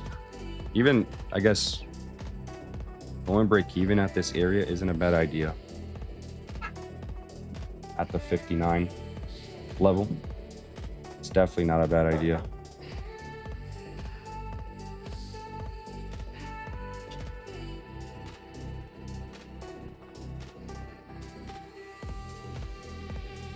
Yeah, I'm gonna go break even, chat. Go break even on these accounts. All right, break even now. Break even. Break even, chat. What else could you fucking ask for here? Hop on. As soon as I hop on, slap a trade. Instantly to TP. Under a 3R trade here.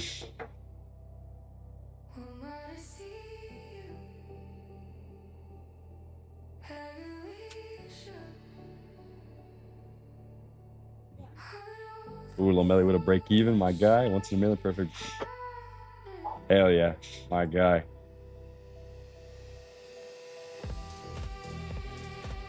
A recovery would be nice here. I don't care if I'm asking for too much. All I'm looking for is a rebalance back into the bearish hourly gap. After that, I want to see lower. So this is a counter trend trade with the idea that once we tap into the bearish hourly gap, we trade back lower. So I'd be very quick to take profits. More than likely looking to take profits at this bearish 15-minute gap on ES and premium. If that does, we get super close to my TP and NQ. So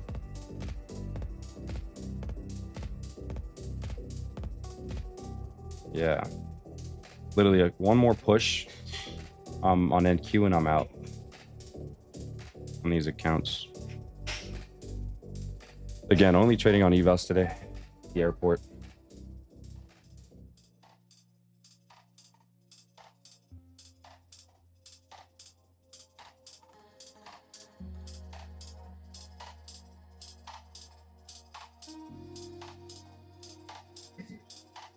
Drake is a crazy best. I love you guys. Love you too, Grateful.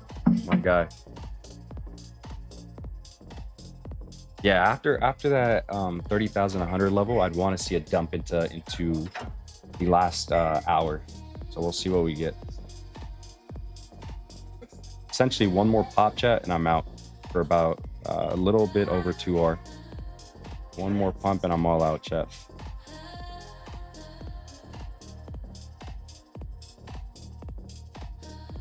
Anything this morning? No, I didn't even trade. I had 2 hours of sleep.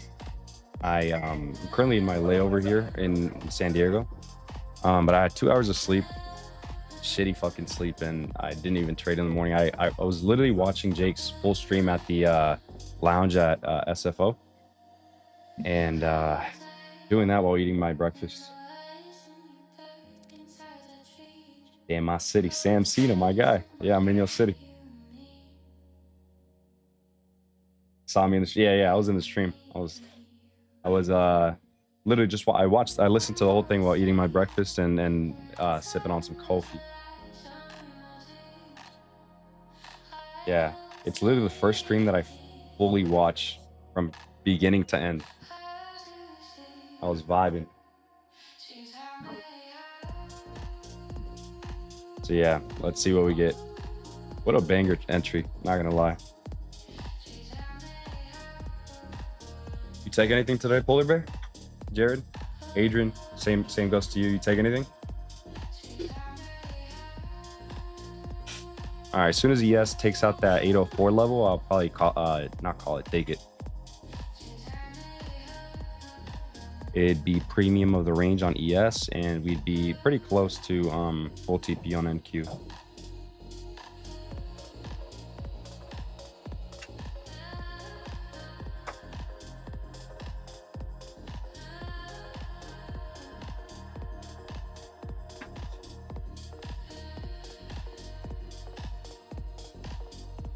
Yeah, break even for now, chat. Break even for now, and if we want to keep pushing, we should respect this gap here. Small little 1 minute gap. We should respect this if we want to keep pushing.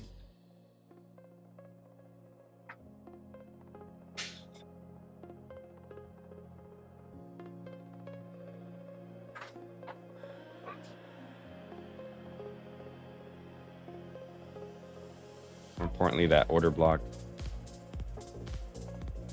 See if that respects.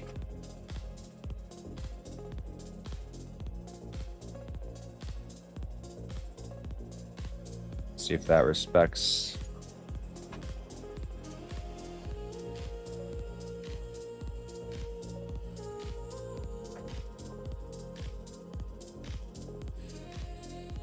Do you ever trade your stop loss? Not really. It's either no, honestly, no. Unless I'm like deep in the money with profits, then that's a whole different story. But for the most part, when I'm intraday trading, I'm fully in and fully out. And it's either around break even or at break even, essentially. Yes, equal highs. I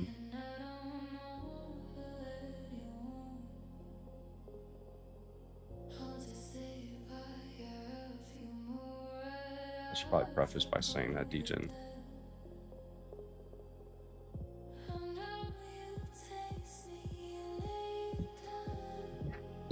Low fruity happy face. Little fruity happy face today, chat. Yeah. Looking to take everything off at the 804 level.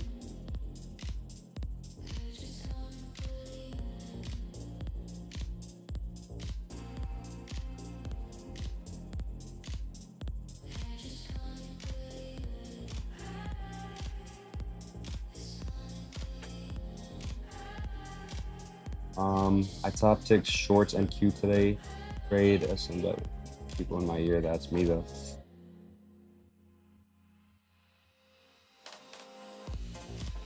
Took a loss unfunded and called it. What was the trade, the thesis on this? I got you. I'll break it down right now, which I think it was a really, really good trade, honestly, surprisingly. It was a really, really good trade. I hopped on right at the right time. Push sheet, brother.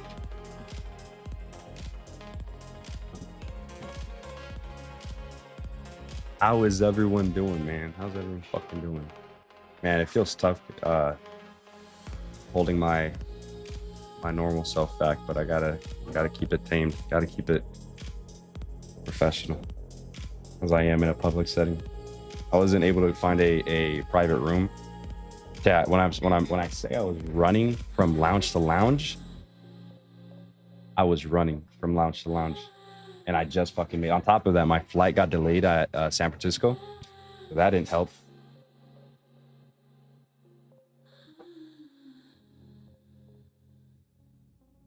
I dare you to hit some dance moves in the lobby. If we get like 400 concurrent viewers, I'll do some shit, which is my all-time high. If we can break 400 concurrent viewers, I'll bust some shit on live.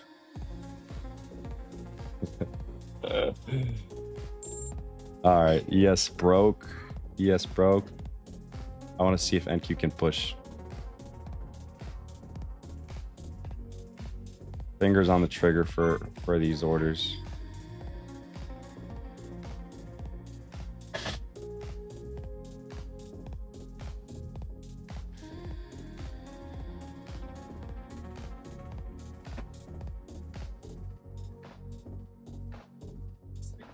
No, I saw you. Yeah, yeah. Uh-huh.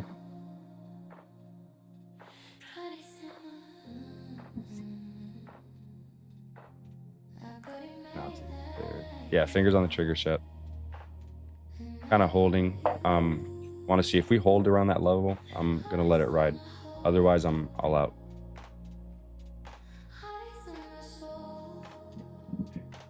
Is that Italian? What's Italian?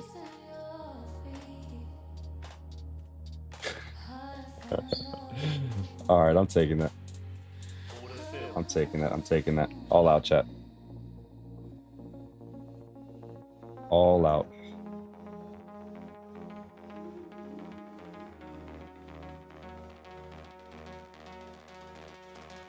W, right under 2R. Right under 2R. And I still think we see 107, but given the bearish profile we're having for the day, I just want to call it. I want to lock it in. I want to lock it in. Is that Italian you? No, I'm not. No. W Trade Bros a magician. My dog. Yeah, I mean the thesis behind this was it was just a rebalance trade, right? We rebalanced back into the 4-hour gap. I do have a bearish bias, but 4-hour gap, it was we got divergence here with ES. Also, ES took out this swing low here, right? Rebalanced back into a bearish gap, 15-minute divergence. Well, NQ traded back into OTE of the range, right? Of the retracement leg, OTE. 5-minute swing low, 5-minute holding bullish order block. Again, divergence. So I took a low stab here at basically, you could have taken it anywhere here. Stop underneath the order block, given we already got divergence. If I'm wrong on the idea, we shouldn't come back. If I was wrong on the idea, actually, let me replay this. If I was wrong on this idea, we shouldn't come back and take out the low, right? So stop here, and essentially targeting that hourly unmitigated bearish gap. Took the TP at about 2R, given that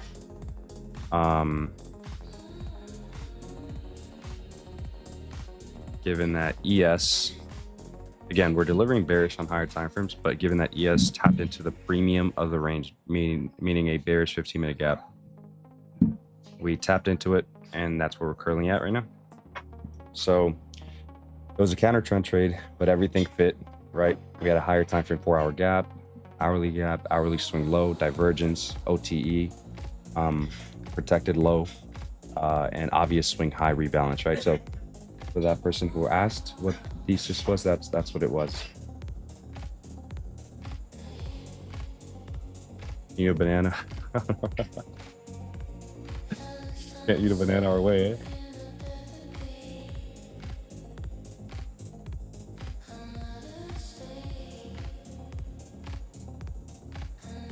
Get the lounge access, bro.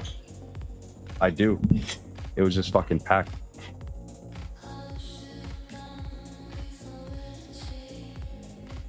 You've been using the 2-minute 200 EMA sum. I've been using it as fast extra confirmation. If everything's already aligned with my strategy, I've been absolutely loving it. The 2-minute 200 EMAs. Never tried it. Never tried it. Can't take credit for that 200 EMA. Alan put me on it. You guys use it intraday or what? Or on a more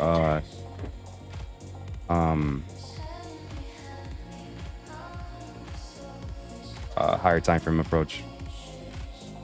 Yeah, I still see the 107 getting tested, Chet. Still see that getting tested. So long 1-minute order flow continues being respected. I think we could go lower from the 107. That's kind of what I'm anticipating into the later end of stream here. And if that does happen, I'm kind of wanting that to happen, given I do have QQQ splits expiring next Friday. So we shall see. We shall see. But yeah, Moyes, I do think we go lower.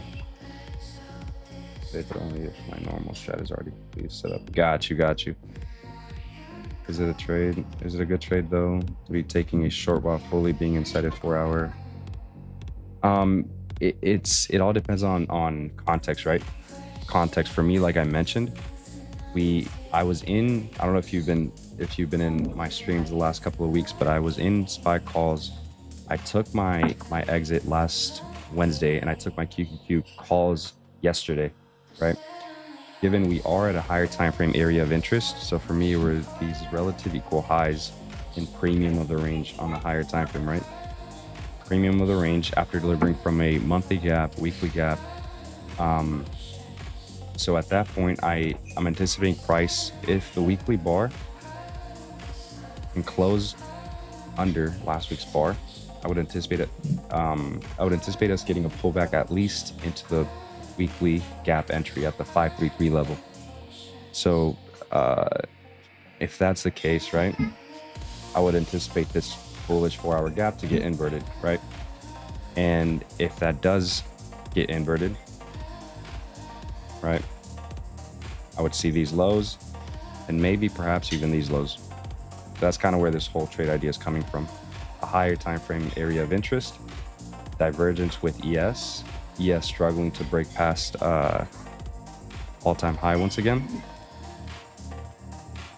And so in theory, on the higher time frames, we are at OTE of the range, right? We are at OTE of the range. Take that swing high, swing low, 0.62, 0.79. We took out you call it quadruple top. We got internal divergence here, right? And we displaced lower into that 4 hour gap, which that long trade you guys just saw me take was off of that bullish gap, anticipating a rebalance back into a hourly bearish gap, right? So at that level, I would anticipate us moving lower in the short term, right? I wouldn't anticipate us coming back to test essentially overnight highs. But I mean, again, anything can happen. And so long your downside's protected, that's what matters.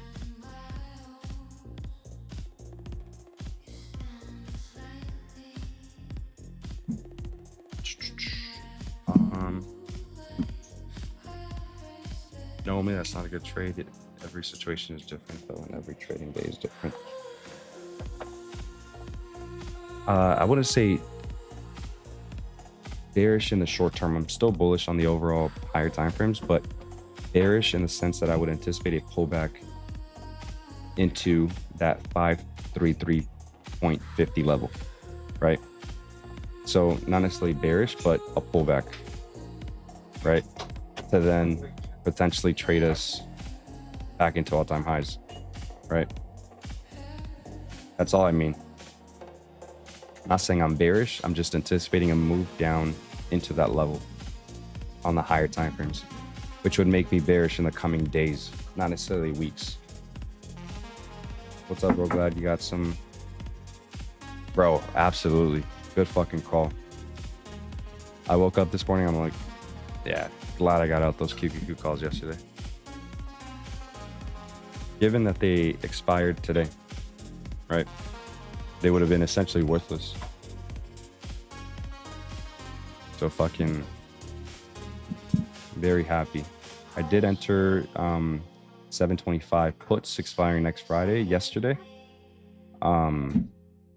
Which if my target does get hit, I would be deep in the money, which should be fun. I'm looking to add once the 4 hour can invert, whether that be next, maybe on Monday, Tuesday, perhaps, we'll see. But once that gets inverted, I would potentially go a little bit more out the money. Sorry, a little bit more, buy myself more time, essentially.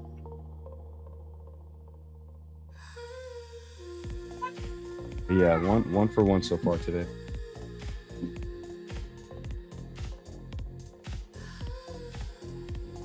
Sick move, bro. Time speaking 40 minutes, I think.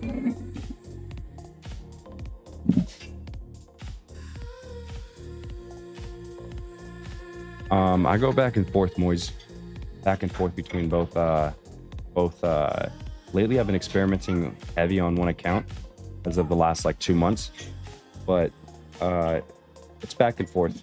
But I do have a personal account. I do also have a personal on both for options and futures, and prop firms, right? But today is literally strictly all on eval. So again, I don't want to lose money at the airport. And it's Friday.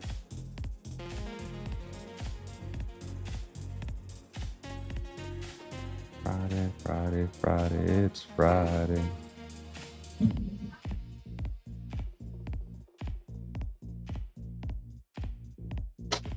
Which size accounts do you normally use? Yeah, 50Ks. Although after seeing Jake pull out, what was it, 40 grand yesterday, it's enticing to go get some bigger accounts, honestly. All right, I'm out. Just wanted to stop in. Got to head to the hospital. Good morning. Shit. Hopefully I hope everything's fine. Trader Chubbs. Good morning. Pass 1 eval. Brought 2 back to full life. Would have passed the stupid good ass consistent rule. Nah, you're all good, brother. So it sounds like you managed yourself pretty well, and that's what matters. The longs yesterday were so free. Got my biggest trade ever on. Fuck yeah. Hell yeah. For me, all I really got paid on were my QQQ calls. Intraday futures, I wasn't able to capitalize on that move. And today I was watching, but I didn't take anything. I was just literally watching Jake stream this morning. I was at the airport. Currently still at the airport, but I am in QQQ puts, so that's I'll be looking to hold those into the weekend. Yeah, honestly, we caught a banger trade. Pretty good trade. Now we seem to be consolidating, really.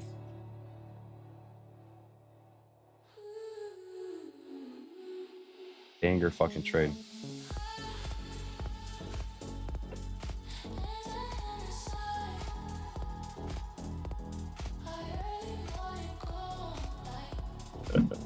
That's how it would be, Adrian. Whenever you for me at least, whenever I decide to sleep in, we pump 500 points. And whenever I wake up, do my whole morning routine, get good sleep, we just fucking range. Do you keep trading when on vacation, or are you all out? It depends. Like it depends, honestly. Like right now, I'll probably more than likely just be trading PM. But while in Costa Rica, I'll probably be trading both AM and PM. I kind of want to be really locked in for in Costa Rica and kind of enjoy the afternoons, but want to be in a good routine in Costa Rica. But it depends. It depends on how I'm feeling. If I feel like I need a mental reset, then I for sure would only pop in for stream. Otherwise, I go all out, you know. Yo, facts. I gotta stop trading them up 800, but I don't feel like it's enough. I want to make 200 more. I hate this. Rambo, maybe limit yourself to I don't know, 2 takes a day and you're done, or 2 takes a session and you're done. Maybe no more than 2 hours per session. I don't know, just having rules for yourself.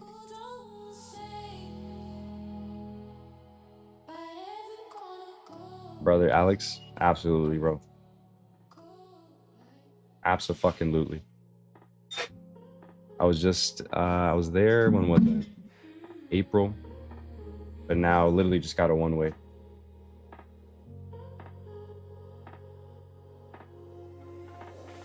My boy, my dog Brian. What's up, Brian? We trading AM and PM in Costa Rica. Hell yeah, Brian. Y'all be doing both as well, or what? Alex, my guy. VR pump. Hell yeah. Longs question mark? I just exited my longs. He ain't coming back. No, the idea is minimum 2 weeks Potentially, I think the most I'd be looking to stay would probably be, I don't know, a month and a half.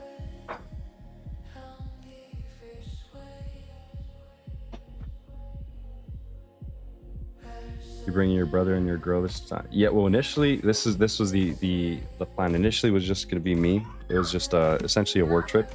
Just wanted a change of scenery, right? And a couple of weeks went by. I was on a walk with my girlfriend, and she somehow made her way into the trip, right? So it then turned into me and her, and then Alex, which is my cousin. He ended up taking those spy calls with me last week. He banked and essentially wanted to take a trip with me. So we ended up booking his flight, or he booked his flight. And given that he was going, my brother was, he went with me last April. He loved it. So I ended up buying him a ticket to come with us. So yeah, so it turned to be, it went from a 1 person to a 4 person, but granted they are only there for a week, right? So I'll be staying there for the remainder. So we're flying out together. They're coming back a week in, and I'm just gonna stay there and lock in.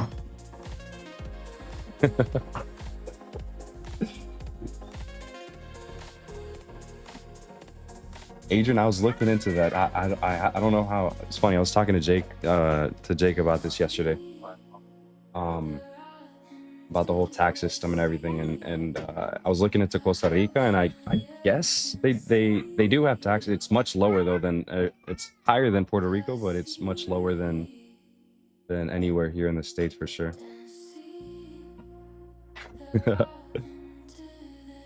Solo mission. She's not letting you go there by yourself. Nah, she's cool with it. I think she's cool with it. I just felt bad, truthfully.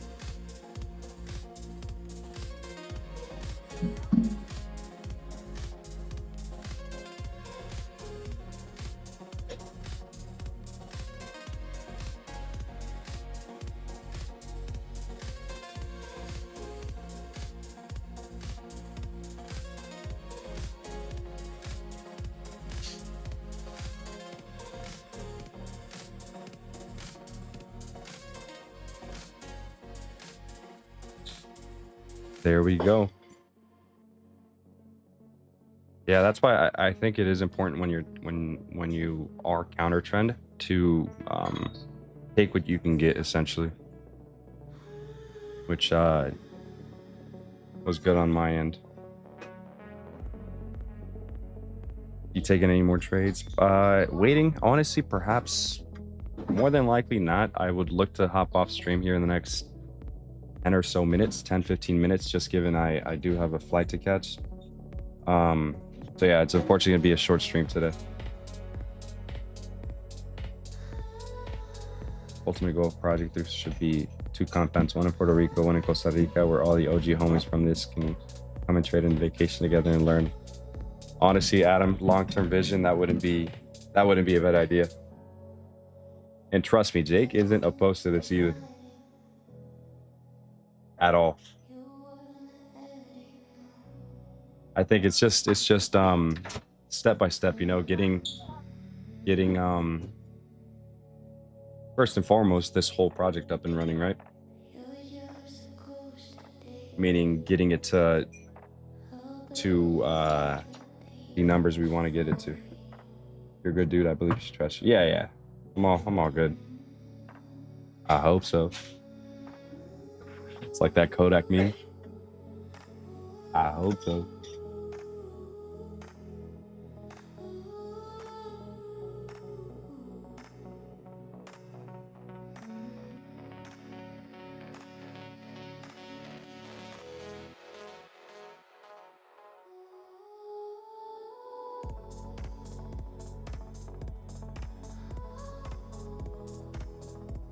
%, bro. One step at a time, but that would be so dope. No, fuck yeah. I think the closest thing to that would be, actually, I don't know if I'm allowed to say, but A huge meetup is in the works.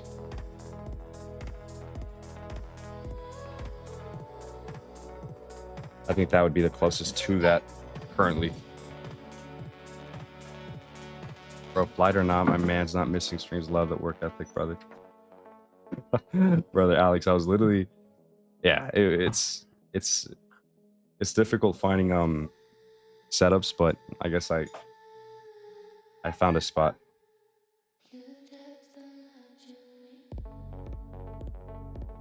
Who was there at the New York meetup last year? In August.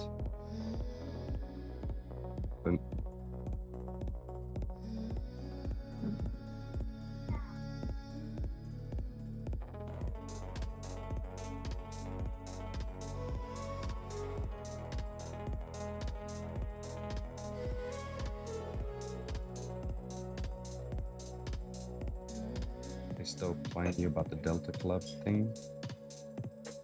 Still playing you about the Delta Club thing?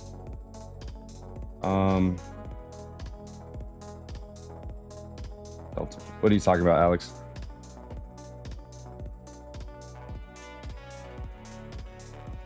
Yeah, trust me, Adam. I don't want to speak too much on it because that's when they're ready. He'll announce them. You'll hear from him soon. But yeah, I'm genuinely excited.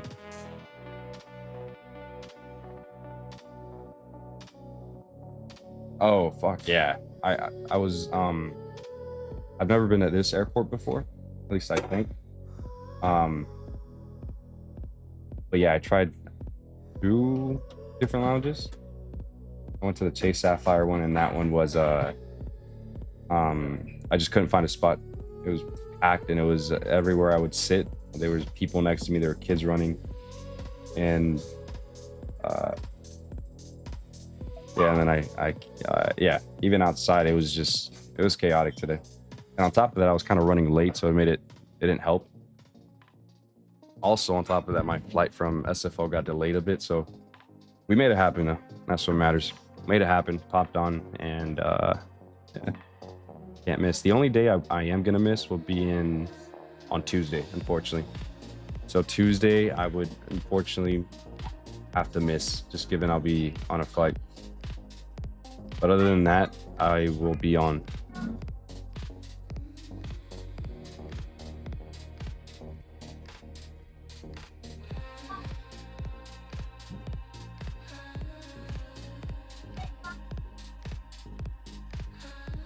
What's up, man? Can you explain the trade from today? Yeah, I got you. It was basically, let's delete this. A 4-hour rebalance, right, to a fair value gap. An hourly ES just had taken out this swing low, right? We have an unmitigated hourly fair value gap here at the 30,108 level. 15-minute got divergence. We had inverted this bearish gap here, traded back into discount. At discount, I think once we got divergence, any trade in this area would have been good for the upside. Took my profits at that 0.90 level because ES tapped into premium of the down leg, right? And given this was a counter trend trade, I want to be quick to take profits. So yeah, long stop at the low, or at the low of the 5-minute order block, low of the OTE, targeting it was about a 2-hour trade, so nothing fancy, nothing crazy. Yeah, I think that's it for me, Chad. I'm gonna call it here soon. I'm gonna grab a quick bite, and yeah, my flight leaves here in a bit. Just trade, yeah, literally just price. I'm currently at the airport, so I gotta unfortunately cut it here soon. Yeah, I mean, thank you guys for watching, and appreciate you guys tuning in once again. Love, Adrian. Appreciate you, brother. And shout out Mitch for holding it up for a couple more minutes while I got it set up. My dogs. Appreciate you guys. All right, I'm all out of here. Deuces. Thank you guys. Appreciate it. All right, later.